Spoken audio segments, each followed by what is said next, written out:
Shabbat Shalom, and Shana Tova, and to you on Zoom as well.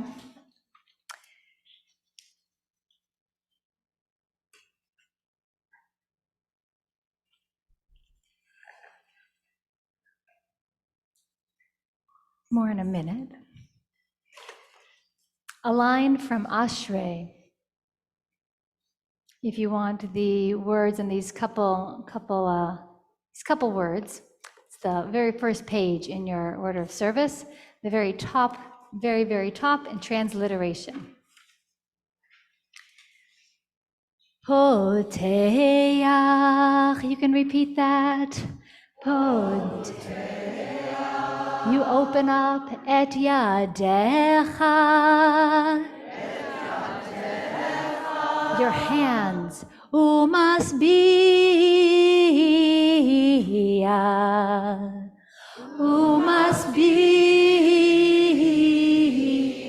and satisfy. Lechol chai, all living beings, ratzon. Lechol chai ratzon, lechol chai ratzon. Ashrei, every translation is an interpretation, and with the wonders of Hebrew, very different translations are possible. Which one do you choose? God, you open your hands, potech et yadecha, and one read is, you satisfy the desires of all living things. Masbia lechol chai ratzon. God satisfies the desires of all living things. Raise your hand if you've ever had a desire that was not satisfied. So this is one of the problems with reading Hebrew in a translation, because we may have at some point encountered something like that and been like, what is up with Judaism? Here's another legitimate translation. Poteach et yadecha, you open up your hand, umasbia lechol chai ratzon, and we are satisfied through the fact that we have ratzon, that there is desire within us, actually creates satisfaction. Now that's perhaps different and confusing, so I'm going to unpack that shortly. But first, a little reminder, heads up of what we are talking about tonight. C plus C cubed leads to D squared. It doesn't equal, but it leads to D squared.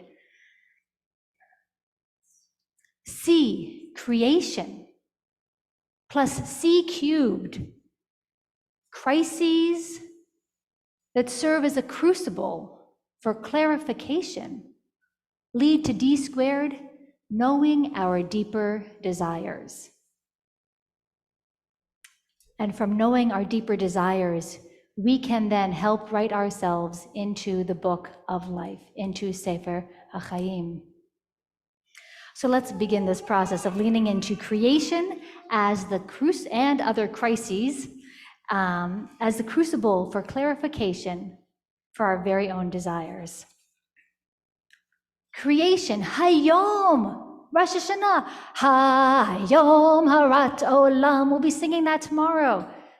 Creation, today we open our hearts and beings to the miracles around us, such as the facts that are, these facts. There are thousands of different habitats in this world, millions of species sharing our planet with us, billions of different individuals, trillions of different characteristics among them. Our world depends on megatons of plankton. A shrimp's heart is in its head. It is physically impossible for a pig to look into the sky, and it is impossible for us to lick our own elbow. A crocodile cannot stick its tongue out, and actually, like fingerprints, everyone's tongue has a different print. Whales and dolphins have cultures that have been passed down vocally for at least 34 million years. Human vocal communication has been around for about 300,000 years.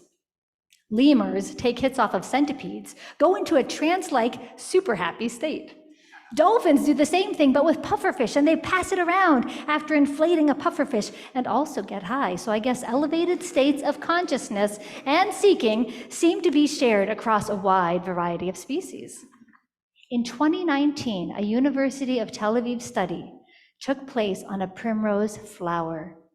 They asked this question: do you think a flower can hear the sound of an approaching bee? They played different sounds to a primrose flower: traffic noise, bat noise, pollinator noise, bee noise.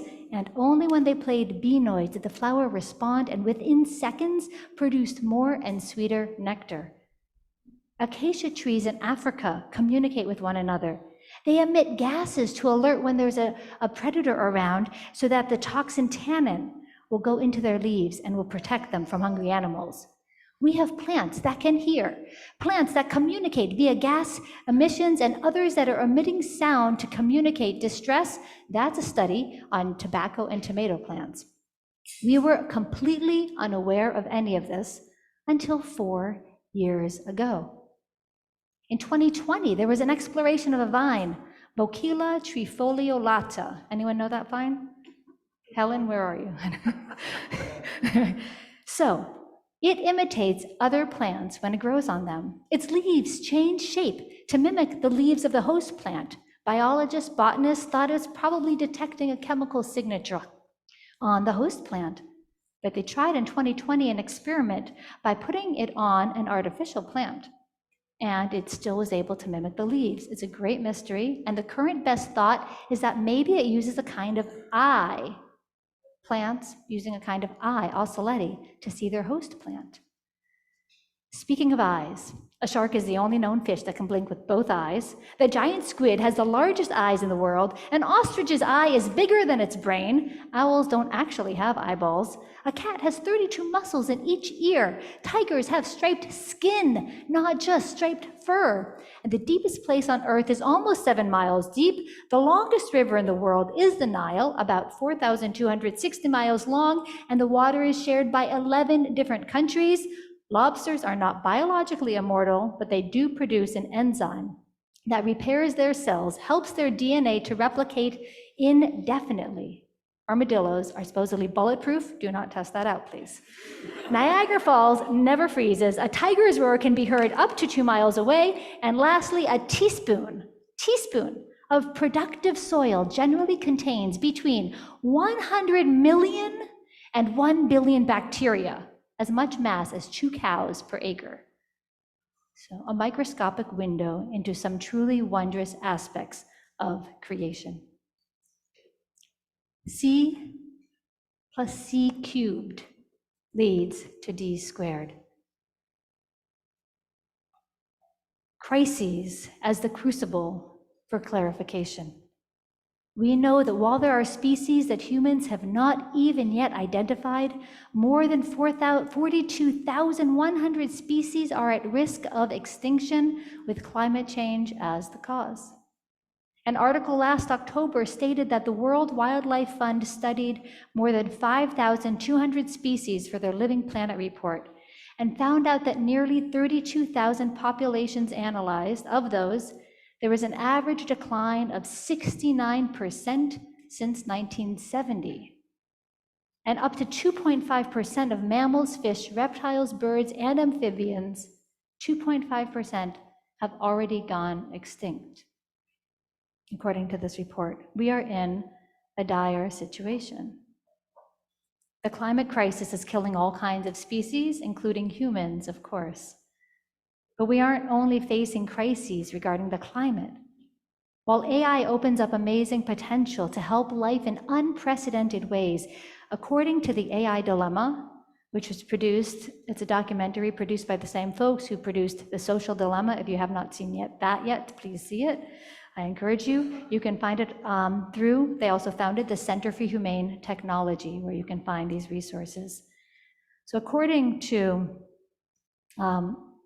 their studies, half of AI researchers believe there's a 10% or greater chance that humans will go extinct from their inability to control AI.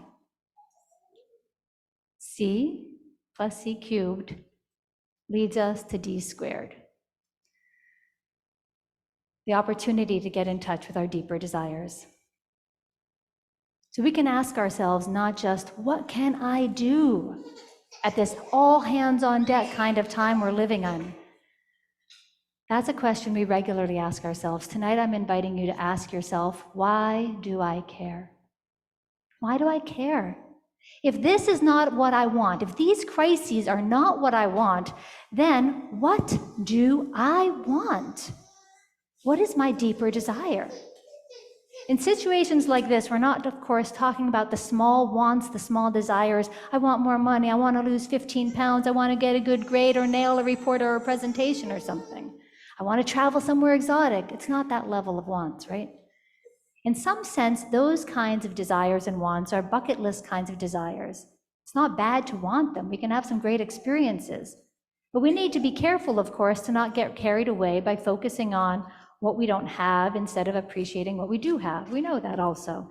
Judaism has a lot to say about that, of course. But these kinds of desires, they turn us away from ourselves. They help us get wrapped up in striving and achieving them. The ironic thing is that these kinds of lists can also be never-ending. And when we check the boxes on these lists, we don't necessarily leave with a great sense of deep satiation and gratitude, masbia, but rather, depending on the item and the desire, we can leave feeling very empty.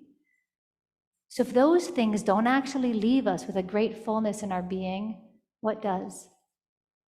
Whether the crisis is interpersonal, an ailing loved one, right? Looking around the room at those of you I know, and I'm sure many more of you have ailing loved ones, or global, the climate crisis, we have the opportunity to stop ourselves from moving into autopilot and becoming overwhelmed and shut down, running around in an ineffective way, just trying to do something. We can do the courageous act of facing that actual loss or the potential loss that a crisis offers and use that to help us clarify our deeper desires and ultimately move more powerfully and intentionally into aligned action. For example, crises around loved ones can clarify that perhaps our deeper desire is maybe to exchange more love with this friend or family member while we can, to experience the unique joy that comes from their particular sense of humor, to experience being witnessed through their capacity to see us clearly and know us deeply, to be supported through their insightful and wise guidance, or so much more. Or perhaps regarding climate, if we don't want extinction of species and devastation, it's an interesting question, but why not? Why not? So I asked my son Zev, who is particularly pained by the climate crisis and a particular lover of animals and all beings, so what's the problem with climate change? He looked at me oddly. What do you mean? And I explained why I was asking. He said, because beautiful things are killed for the sake of money.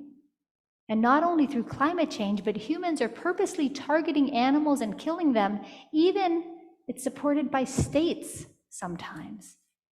And they often do so in really cruel ways.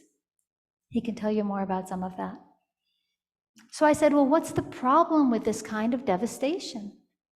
Well, I don't want innocent beings to die, he said. Why not? Because I don't want to be targeted by people randomly for money or for anything else. And nobody and nothing else should either. Other responses might be, because my being expands in awe and wonder as I learn more about and experience the vast diversity of possible beings. Because diversity makes me smile and open in awe and wonder and reminds me that unseen possibilities can exist in unexpected places and times. So whatever our specific responses are, they can help us clarify our deeper values and desires. In these cases, we see that our actual desire may be love, joy, connection to specific humans or other than human forms. expansion of self, living in a state of awe, of wonder, of appreciation, of possibility. And isn't it interesting that these kinds of deeper desires are actually insatiable as well, but in a very different kind of way? Because we can never have too much love or awe or wonder or appreciation or joy. And while they are insatiable, though, they leave us feeling deeply satisfied with any amount that we get. So here's the thing, by going below those surface desires, using the crises and the challenges around us as a crucible to ask those clarifying questions, we can better know our own deeper desires. And we can have the greatest satiation when we know our own deeper desires and choose to live even a little more in alignment with them. For when we live in alignment with our desires, we light up. And that's actually one of my desires, to live in a world where people are lit up. So I thought as I'm writing this, so why? Why do I care about that? Because when our light shines brightly, it spreads in exponential ways, bringing more light to all those around us. And those of you who heard me last Rosh Hashanah, perhaps remember I spoke about that more. What's the impact of that, though? Well, when we're shining brightly, there's not only so much more joy and ease and wholeness, but the whole world is more alive through the activated potential and great diversity and expression of creation. And in this way, not only individuals, but the whole world gets written into the book of life. So C plus C cubed leads us to D squared. Creation and crises as the crucible for clarification can lead us to our deeper desires, which can lead us to being written in the book of life. So as you leave today, there are Post-its either by the machzorim in a basket or else on a little poster board, kind of right next to the closet, the coat closet, in that hallway right over there. There's Post-its in both places. So I invite you to take a Post-it or 2 or 3, take a couple Post-its, and next time you come back, to have written on it, what are your deeper desires? Your deeper desires. And place it on that poster board there in our corridor of brilliance and radiance. So together we can grow the radiance right here that's waiting to emanate out from Oseh Shalom by even beginning to name these desires to ourselves and sharing them in community. So I invite you to join me once more as we close. May God opens God's hand and satisfy all of us because we have desire. Poteach et yadecha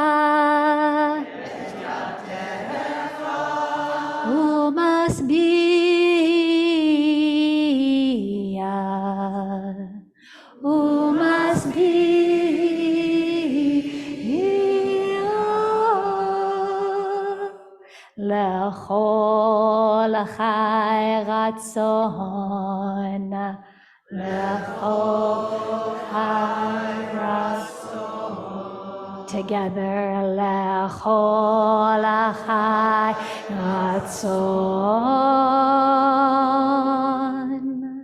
Shana Tova.